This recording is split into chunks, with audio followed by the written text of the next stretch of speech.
Inulan din kami dito mga kaibigan. Hala, grabe, namunga na yung aking, hala, yung sitaw natin, oh, yung aking mga, kailangan ko itong lagyan ng support pala, oh, dahil natumba.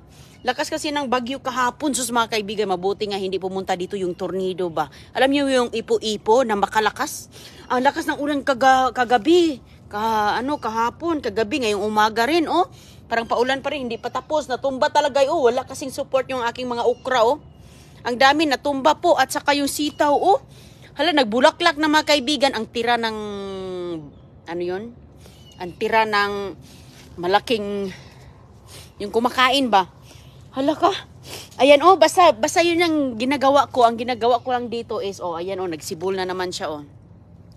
Sa Makalawa, nagsimula nang nagbulaklak. Kaya, ayan. Sus ko, oh. Nilagyan ko lang siya ng support. Ayan. Maka-harvest na tayo nito. Basta hulagyan na ng hinugasan. Mga hinugasan na yung nilalagay ko dito mga kaibigan. Ay, natumba yung aking ano.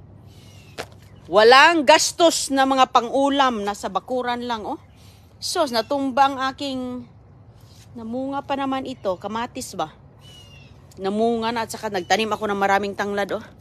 Ayan. May tanglad ako doon mga kaibigan, oh. Ayan, oh, bagong tanim. Pero sus, natumba ang aking kamatis. Natumba siya, oh. Kahit mayroong support o hindi kinaya. Sige lang. Ayusin ko lang yan. Pero ito talaga, oh, na surprise ako sa aking sitaw. At saka namumulaklak na po. Sus mga kaibigan, doon sa kabila. Sus, kahapon, grabe ang panguha ko. Ayan, oh. Ang taba. So, punta tayo sa ating upo. Kumustahin natin. Kasi ngayong araw na to, pwede nang i-harvest yun. Tamang-tama na siya. Ay, dito lang yung ulam natin. Hala! Hala, ang laki! Hala ka! Napakalaki! Hala, ang laki mga kaibigan. Pwede na itong kunin. Hala, napakabigat na, oh. Sus ko, mga ilang kilo to ba? Wow, pwede na itong kunin or bukas. Pwede na itong kunin ngayon, oh. Sinong gustong manghingi ng upo? Ayan po, kunin nyo lang dito sa bahay. Ayan, pwede na yung ma-harvest ngayon or bukas. Pero, yung isa dito, pwede na rin. Ayan, oh. Sus ko mga kaibigan. Parang mga watermelon, no? Malaki yan. Sus, malaki yan. Grabe. Parang mga pakwan. Hindi, dun pa sa ibabaw, oh. Ala, mayroon akong sa ibabaw, oh. May mga kasunod na naman. At mga talbos ko mga kaibigan, hindi nakita ng, ang taba din ng ating ampalaya, oh. Ayan, paakyat na siya. Marami na pong mga bulaklak niya. Hinugasan lang yung aking mga nilagay dito ba, oh. Ang ganda, oh. Ang ganda, oh. Ayan po siya mga kaibigan, oh. Ayan pa yung mga talbos ko. So ngayon, ganito sana yung itsura ng talbos ko doon sa kabila. Kung hindi kinain ng mga iguana. Yun po yung kumakain, yung malaking tuko, di ba? Sus ko, pag mahulugan ka ng parang pakwan na toong laki. Para talaga siyang pakwan kalaki. Ganito po yung variety na upo ko, pero pareho lang ang lasa mga kaibigan. Wala mang pagkakaiba, pwede na tayo ngayong magluto. Sus, buong linggo tayo nito kasi ang laki, hindi naman yan maubos sa isang lutuan lang. Ito pa, oh. Pero nasira yung isa, bakit kaya, oh? Nasira, oh. Nasira siya, pero mayroon pa dito at saka mayroon pang mga nagbubungang mga maliliit sa ibabaw. Itong isa nakatungtong na dito.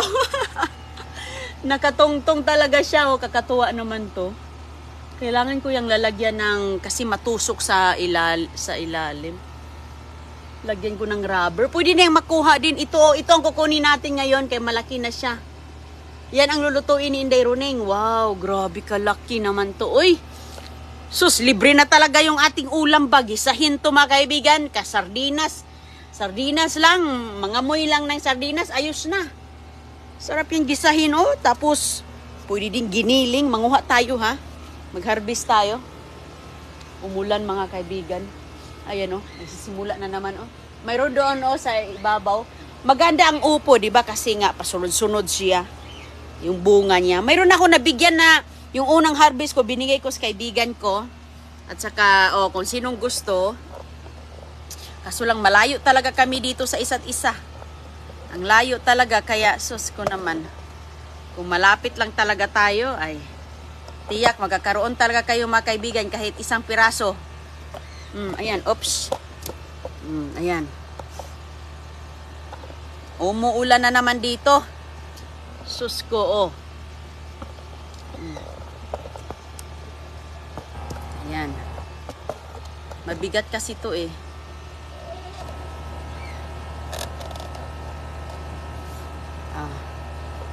Yan yung ating kukuhanin.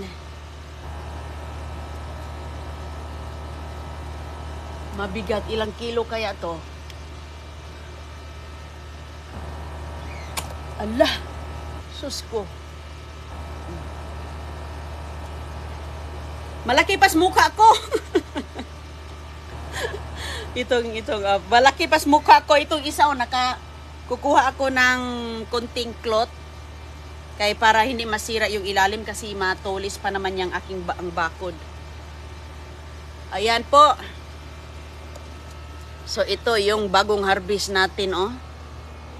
Pareho lang ang lasa. Upo po siya na parang pakwan. Nakakatuwa talaga to. Iwan ko bakit naging bilog to. Akala ko yung tinanim ko mahaba. Pero pareho lang siya. Pareho lang. Sus mga kaibigan, ayan na naman. Sus, ang bigat. Ang bigat talaga kasi ito matubig. Kaya lalo na sa panahon ngayon, Pilipinas, sobrang init. Sus ko, krisis. Magtanim na lang tayo ng gulay. Mabilis lang po pag mayroon kang akyatan. Ginawan talaga ako ni Uncle Kano ng akyatan dyan, oh. Si Uncle di bang gumawa niyan at si Chris. So, itong klaseng, umulan na talaga, oh. Itong klaseng kahoy na yan mga kaibigan, ano yan siya eh, yung hindi matagal maglanta. Ang tawag dyan, oy. Nilalagyan kasi nila yan ng something na matagal malanta. Napakalaki siya. Grabe, ang bigat-bigat. Sos ko. Ang bigat-bigat niya. Oh, bago natin, so ngayon yung isa, pabukas na natin yung isa. Ayan. Malaki yan. Oh, ganun din kalaki sa nakuha ko. Tapos, pero kulang pa ng isang araw yan. Oh. Ito, oh. Mayroon dito mga kaibigan. Ayan, sunod po yan. Medyo kailangan pa yan ng mga 3 days.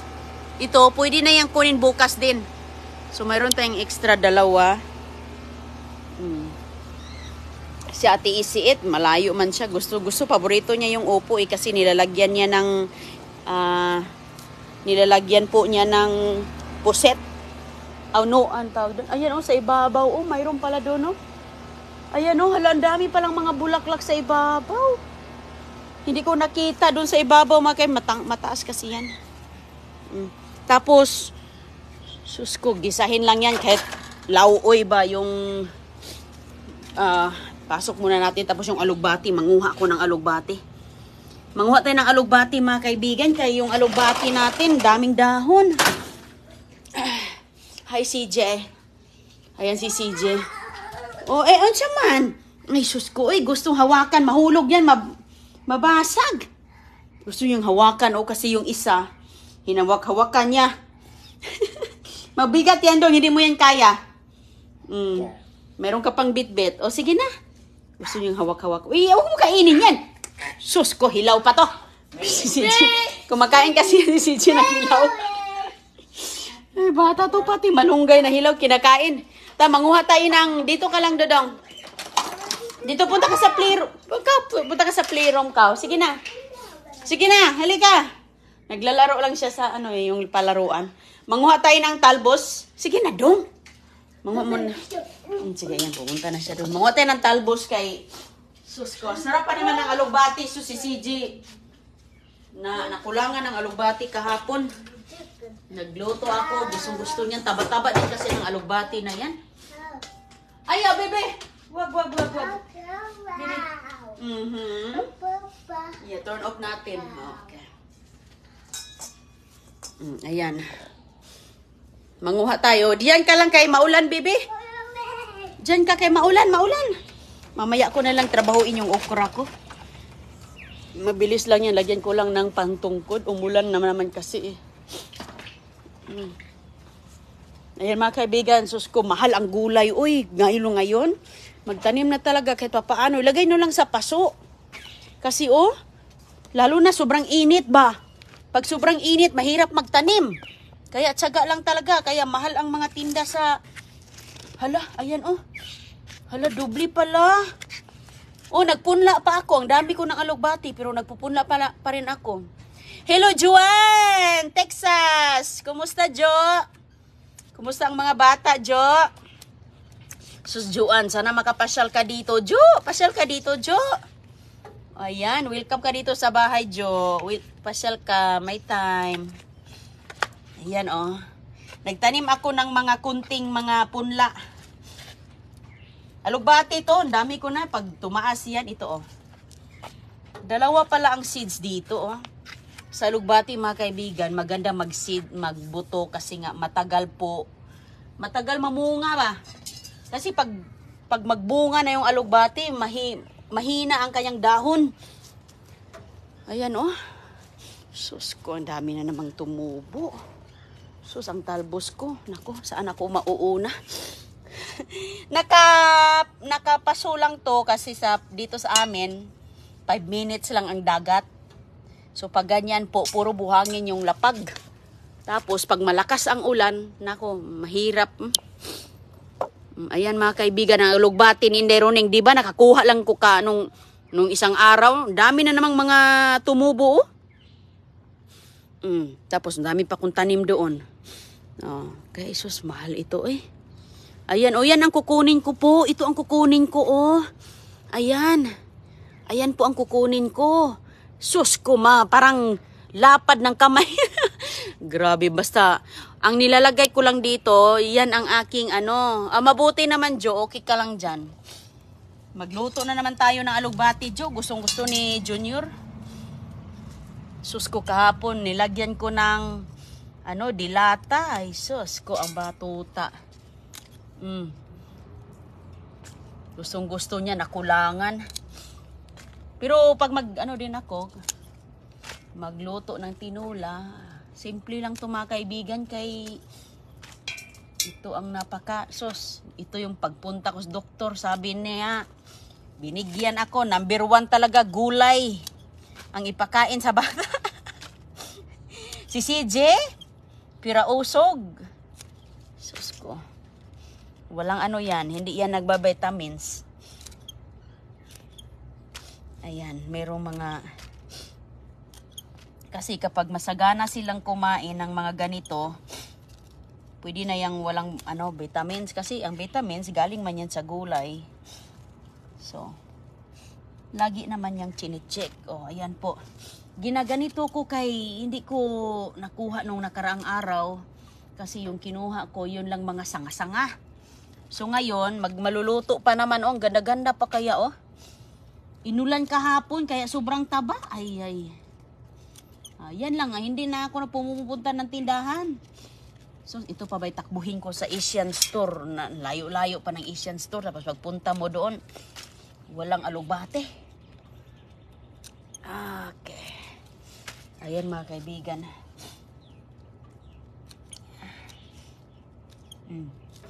Wala talaga yung mga kagat-kagat. So, alam mo na, talagang lagot talaga yung mga oo dito. Pag may makita ako, ay tinatanggal ko na. Pinakain ko sa manok. Pinakain na sa manok. Ayan, tumutubo na naman siya mga kaibigan. Pataasin ko to. Kasi magtatanim ako ba. Dami ko nang natanim. Mayroon pa pala akong itatanim doon sa loob. Pinapaugat pa. Pinapaugat ko lang. Ito gigisahin nyo lang ng gigisahin lang ba sa bawang? Ay, sarap to sa munggo. Ay, halaka. Yan, pag itlog. Simple lang, kay dito man ako lumaki, kaya nasanay na ako. Nasanay na tayo ba, hanap-hanapin talaga natin. Kasi dito sa US, lalo na hindi naman lahat ng tindahan, may mga tinda na ganito. Diba yung nakasanayan natin, yung hinahanap-hanap. Pero depende sa iba. Depende sa iba. Yung iba, ayaw nilang kumain ng mga ganito. Pero okay lang choices. Wala, ang ibon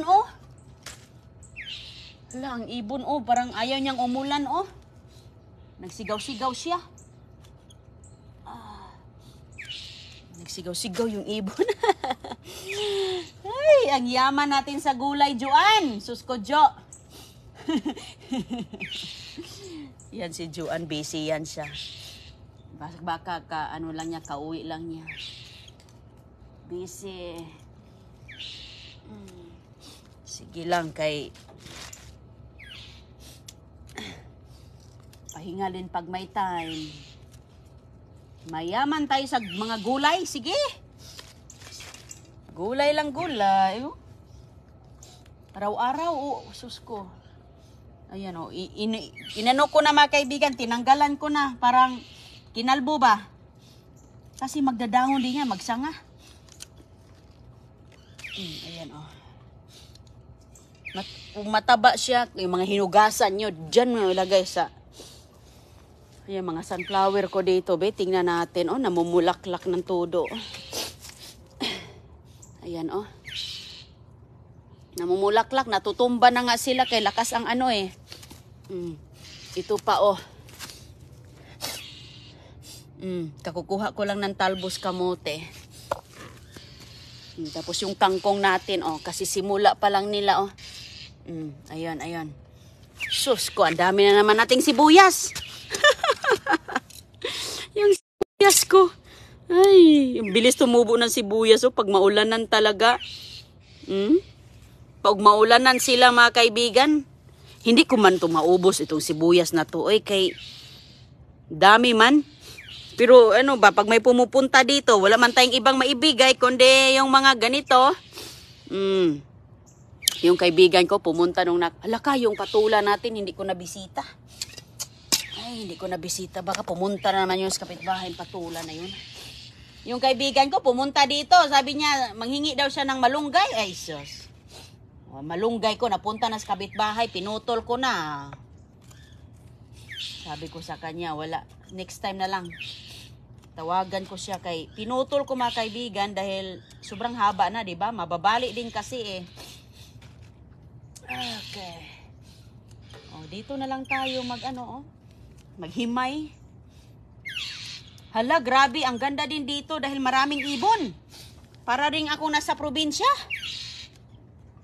Andoon talaga siya sa Bakit kaya? Baka may, kasi pag mag-ingay yan sila, may malakas na ramang parating. Pag mag-ingay, di ba? Maganda kapag may tanim, organic, Ma'am Lia, oo. Ma'am Vicky sa New York, kumusta? Kumusta po?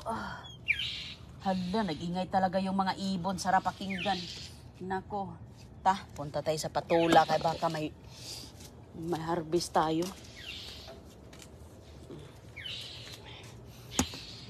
Nagbulaklak. Wala, daming bulaklak sa patula natin. Tubo ni Inday Roning, tinransfer ko dito. Itong tubo na to mga kaibigan, gamot daw to eh. Yan ang kulay niya, oh. Pula ang kulay. Tapos mamumulaklak na din itong aking golden. Anong tawag dito eh? Nakaka-attract kasi yan sa mga bumblebee. Manguha tayo ng kalamansi. Sus, ang kalamansi ko. Ayun, may mga konting inang natira. May mga konting bulaklak. Hijula, ayan, oh. Ito, oh. Ito, masarap tinangkong. Ayan, oh. Pinaparami ko mga kaibigan kay magtanim tayo ng kayang tangkay. Alaka, nag-ugat na nga pala to. Ayan, daming veggies dito. Kahit pa paano, simple lang. Ayan, pinutulan ko to. Ayan, oh, yung malunggay ko mga kaibigan, pinutol ko talaga ng maliit. Pero ang nangyari, oh, nagsibol na naman. Pinutol ko siya hanggang doon. Kaya wala na ditong makikita. Hala ka, may nag-golf. Oh, sus ko, may nag-golf. Kasi doon sa kabila, may golf course. So ngayon, mag-ingat ka din dito kay napakatigas to pag matamaan ka. Ayan yung aking Okay, wala pang nagbubulaklak pa lang siya. Tinitingnan ko lang yung aking patula. Bago lang tanim tong patola na to eh. Ayun, mayroon na namang mga sanga-sanga dyan. May nagugolf dito, oh. Punta dito ang kanyang bola. Grabe. Dito na naman tayo sa harapan, oh. Mga saging ko, eh. Pag mamunga yung saging ko, mga kaibigan, marami talaga makinabang dyan. I-share ko talaga yung pinutol ko din, oh. Pinutol ko din siya, pero magsibol na, oh. Bilis, oh. Ganun man ginawa ko. Mga isang linggo, magsisimula ang bago. Oh, sige. Oh, ito din, ang aking mga mulberries, oh, pinutulan ko rin. Alam nyo mga kaibigan, ang dahon ng mulberries, marami pala yung mga benepisyo sa ating pangangatawan. Ilaga lang. Hindi naman siya, hindi matapang po. Walang laso, wala lang may lasa, pero hindi matapang. Kaya, parang tubig lang. Ayan, oh. Sus ko, grabe. Meron pa akong alugbati dito, mga kaibigan. Ang itsura talaga pag walang screen sa ibabaw, ang mangyari, ganyan, dilaw, oh. Dilaw dito. Ayan, oh. Diba, nagdidilaw siya, hindi green. Kasi, direct sun. Oh. Pinutol ko to kasi nga, ginulay ko eh. Direct sun siya, kaya ganyan ang itsura. Sobra kasing init dito pag tanghali. Ay, ito, oh. Bagong tanim kong malunggay dito. Bagong tanim. Sige lang, okay lang kay pag may pupunta dito. Ayan. Masarap magputo, pero hindi na umabot sa binalot ng dahon. Hindi na umabot sa binalot ng dahon, mga kaibigan, kay kinain na. Ayan, oh, nasira din pala yung dahon kahapon sa sobrang lakas ng ulan. Ayan, oh. Wish ko yung mulberry mo na magkaroon ng tanim. Oh, meron yan sa Pilipinas. Marami tayong followers na nagtanim ng mulberries. May sunflower din dito. Oo, yung mabilis lang yan. Tumubo at laging namumunga, walang katapusang bunga. Yung aking nga, nasira ang mga dahon, kay kahapon sobrang lakas ng akala ko nga may ipo-ipo sa lugar namin dito. Mabuti yung mamula. Ito yung nilagay ni Uncle Dave, oh. Ito mga kaibigan, hindi naman kamahalan, okay naman. Para sa aking mga gulay, kasi naluluto ang aking mga gulay. Uy, sobrang init ba? Iba talaga yung init ngayong panahon na to. Noong last year, hindi ganyan. Ngayon, sabi ko, hala, grabe na. Excuse me ha, kasi mayroon talaga akong sipon. Maglinis muna ako sa bahay ng manok ko. Andun yung bahay ng manok ko. Yung manok ko, mga kaibigan, parang kagigising lang niya, hindi pa lumabas. Nangitlog na siguro to. Ayun, maglinis muna ako sa bahay niya. Yun siya, oh. Ayun, oh. Kakain na siguro yan. Kasi nga, oh. Yung manok. Hindi makikita na sa loob. O sige po ha. Salamat po. Ingat po kayo. At kita lang tayo mamaya kay tayo Maria Villa. Shout out to you, ma'am. Sus ko, ang ating dito, panahon. Pero maganda rin sa ating mga halaman. Kay mahal ang magdilig ng tubig mahal ang tubig. Uy, magdilig sa ating bakuran. Kasi dito, pati damo, inalagaan. Ayan. Ayan, balik na lang tayo mamaya sa live, mga kaibigan. Kaya magluto ako. Tamang-tama, mayroon tayong pananghalian, pang na rin, hapunan na rin. Salamat, si CGO naghintay. Ito, alam nyo ba, maraming magagawa nito sa umaga. Diba, lagi man natin pinaglutuan ng itlog yung ating mga anak sa umaga. Ito, nilagay ko ito. Pinag-chop ko lang ng pinakamaliit. Ay, gustong-gusto nila yan. Hindi naman lahat ng mga bata, mga gusto nila yan. Pero ito sila, kumain naman sila, lutuan. Iba-iba naman tayo, hindi naman talaga tayo pareho. So, sa atin lang yung kagustuhan. Mayroon naman tayong mga choices sa buhay. Ayan po. Ito yung aking itatanim doon. Pinapaugat ko pa para mabilis. Mayroon na pong ugat siya. Oh. Yan. Mayroon naman sa ilalim. O mayroon nagsisimula na. O sige, ingat po kayo ha. Salamat po.